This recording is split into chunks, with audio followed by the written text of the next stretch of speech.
Har'a mata duree bareedaa takka irraa haasofna onnee ilma namaa irraa haasofna inshallah.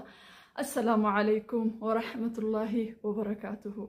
Hunda dura fireshummaa kiyyaaf dhiifama naa godhaa YouTube irratti simannaa isinaaf gootaniif akkaataa isin naqeebaltanii fi yeroo gabaabaa keessatti subscribera 1700 seensisuu keessaniif rabbiin isin haa galateeffatu.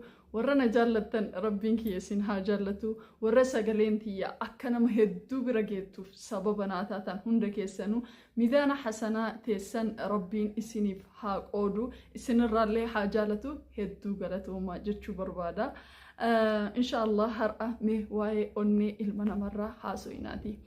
Ilmi namaa addunyaa kanarratti kennaan rabbiin ilma namaatii kenne isiin addaa fi isiin gartee waa hunda to'attu onneedha. Saayinsiin yeroo baay'ee sammuu to'atallee jedhu shari'aan garuu yookiin akka amantaa islaamaatti yeroo baay'ee irra deddeebi'amee wanni irraa dubbatamu onnee tana jechuudha. Akkanuma rasuulli keenya sallallahu alaihi wasallam akkas jedhan kutaa foonii cittuu takkatu ilma namaa kana keessa jira. Yoo isiin tolte qaamni kun ni tola, yoo isiin badde qaamni kun ni bada. Isii tana eegaa jedhan. Ammallee rasuulli sallallahu alaihi wasallam yogguu sahaabaa isaanii gorsani onnee tana akka waraqaa adiitti fakkeessanii jiran. Waraqaa adii adada ma'asiyaa nuti dalaynuun gurraachummaan isii walga'ee hanga haraamaa fi halaala adda baafachuu dadhabdu takkatti geetti jechuudha. Ilmi namaa tuni onneen ilma namaa tuni onnee bakka sadii qoodamti. Takka onnee dhukkubsattuudha, takka onnee jallattuudha, takka immoo onnee fayya qabeettii jennee bakka sadii qooduu dandeenya. Onnee dhukkubsattuu jechuun onnee akka amma ilmi namaa yeroo ammaa kana qabu jechuudha. Ni balleessiti rabbitti ta'uubatti, ni balleessiti rabbitti ta'uubatti, ni balleessiti rabbitti ta'uubatti. Jechaatuma deemti ka yaa rabbii kiyya onnee qulqulluu san nu kenne. Onnee qulqulluu yookiin onnee fayya qabeetti jechuun immoo tam jennaan. Karabbiin gartee tika ofii keessa isii jiraachise onneen akkanaatuun. Onneen akkanaatuun waa balleessuu hin dandeettu. Warra rabbiin ani ija isinii tahaa jedheensan, warra rabbiin ani luka isinii tahaa jedheensan, warra rabbiin ani dhageettii tahaa fi jedheensan, warra rabbii jaalala rabbii isaan soqnaan inni jaalala isaatiin soqeeni gartee waajiboota dalaganii sunnaa mu'akkadaa dalaganii rabbiin irraa jaalachuudhaan bu'aan isaanii onnee qulqulluu rabbiin isaaniif kennedha. Kuwwan dammoo warra haraamii fi halaalillee addan baafnedha. By the way, ilmi namaa kuni hayaa fixatee wantoota hedduu wayita dalagu wayita laallu hedduun ajabina. Nama san onnee isaattu du'e onnee duutuudha onneen sun isini galee onneen ilma namaa zikrii rabbiitiin jiraatti. Alaa bidhikrillahi tatma'innul quluub jedha miiree dhagaha awaajii rabbii maali onneen ilma namaa tuni zikrii rabbiitii yaadastiinsa rabbiitiin gadhaabattii jedha. Si galee rabbiin jechu quraana keessatti malee ista'iinuu bis-sabri was-salaah jedhee miiree sabrii fi salaata gargaarsifadha jedha.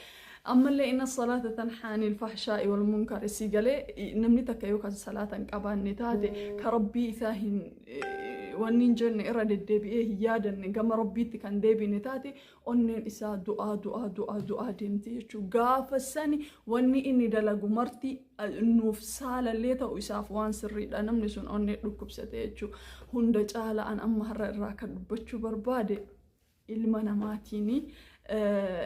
Onnee teessan namaaf hin kenninaa jechuu fedheeti an onnee akkamii hukmii fi sanii miti dubartootaa fi dhiiraaf illee wanni kun ni taha. Onneen teessan ilma namaatiif hin kenninaa. Ilma namaatiif hin kenninaa. Nama tokko jaaladhaa rakkoon qabu likkimatti amanaa rakkoo likkimatti laakiin uf dabarsitanii hin kenninaa fi gaafa san ni rakkattan.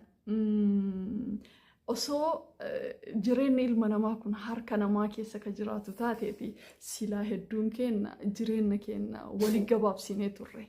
Ibn namoota nutti dhihaatanirraa jalqabee jechuudha. Nama hedduu nu dhihaaturraa jalqabee waan kana ni godhan. Ilmi namaa kun jaalatullee daangaan qabu jibbullee daangaan qabu. Jaalatteellee daangaan dabriin gaafa jibbituuf akka taatu wallaalta. Jibbiteellee daangaan dabriin gaafa jaallatte akka itti jaallattu si dhibaa jechuudha. Waa isinii himu onneen kennaa rabbiin ilma namaatiif kenne. Gatii onnee ka beeku rabbiif. Ka guutuun guututti onnee kennaniif illee rabbi malee ilma namaatii miti. Ilmi namaa ufuu wallaalaafuu garaa ofittuu koosoo dhuga nama tokko in jaaladhaa in jiraadhaa fi in du'aa fi dura namni sun hangamnaaf du'aa hangamnaaf jiraata ka jedhu beekuuni just something is disturb me yaada kiyyanarraa facaaste namatu yaada kiyyanarraa facaase saniin bira haa tarruuti yeroo baay'ee yeroo sababa onneetiin hayyamnee ofii kennaa kennuudhaan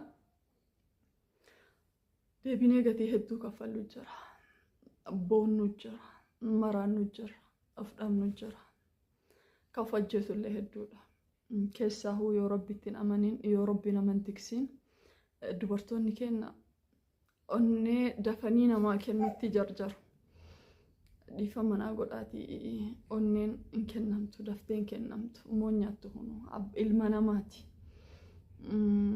anything is not permanent in this world nama ati waa hunda isaaf jecha dhiiftetu gaafa tokko si dhiisuu danda'a nama ati isaaf hunda dhiiftee isaaf duutettu si ajjeesuu danda'a yookiin sababa du'a keetii ta'uu danda'a waan si jibbuu fi miti waan namni sun badaa ta'ee fi miti kun uumama ilma namaati wanni tokko osoo hin dhufin dura first age irratti protective gochuudha amantaa musliimaa irratti yeroo baay'ee rakkinoonni osoo hin uumamin rakkina san kasirnaqal yookiin immoo hundeedhaan rakkina buqqisa amantaa musliimaa kun jechuudha furmaata wayii hundeedhaan buqqisee kaaha malee rakkini eega uumame booda harkaan dhahu amantaa musliimaa wanni dasna jedhuun jechuudha fakkeenyaaf waa'ee ummata luut yookiin immoo transgenderii maalii kana fi amalee dhiira maalii dhalaaf dhalaan wanni akkanaa kana osoo akkan dhufne duratti shari'aan musliimaa akkaataa guddisa ilmaanii ganamarraa lafa kaahatti namni karaa sanirra ka deemu taate tasuma wanni akkanaa hawaasa keessatti uumamu si galee wanni akkanaan uumamu si galee dubartootaaf tika osooni zinaan hin baay'atiin tika godheef wattaaddara afur godheef kana jechuun sirna qalii gooti malee shari'aan teenne eega wanni wahii uumame harkaan dhooftu si galee soo kana onneen kennama rabbiin ilma namaatiif kenne takka onnee tana rabbi kenna gatii isii rabbi beeka kaa rabbi beeka gatii isiidha ammallee eeyyoo namallee jaallatalli kima jaalladha don't be love too much don't be kind too much don't be smart too much si galee atiin hortee ilma namaati hortee ilma namaa yoo eegataate immoo likkiitti nama waliin jiraachuu qabdutu jira daangaatiin dabarfannee jiraachuu qaba jireenya keessan keessatti wanni gizee baay'ee nu miidhu noo maalat anchilim no alaa dargam hin godhu into this one is hurt me igodanyal ala darga ingodu waan kana daangaa gaadhaa jiru keessanitti ufiif jiraadha malee namaaf jiraachuun daangaa dhaqa of luuz gootee jireenya ati namaaf jiraattu hin jiru rabbiin quraana keessatti yaa ayyuhal ladhiina aamanuu quu anfusakum wa ahliikum naara jedhe malee quu ahliikum wa anfusakum naara hin jenne si galee lubbuu ta'e ibiddarraa bite eegasii warra sirraa dhalate eegasii immoo nama biratti daawaa godhii jedhe jireenya ofii keetiif hin jiraatiin fayyaa qaama keetiitu kan eeggatiin ilmee keetiif fayyaa eeguu hin dandeettu jalqaba fayyaa ofii keetiif fayyaa eegi jalqaba onnee ta'e ofii keetiitiif jalqaba qaama kee alaykum anfusakum san eegi then after family is next itti aana yoo ati jiraatte fayyaa guutuu qabaatte ilmaan nagaan guddisuu dandeetta yookiin ilmee keetu guddifachuu dandeettu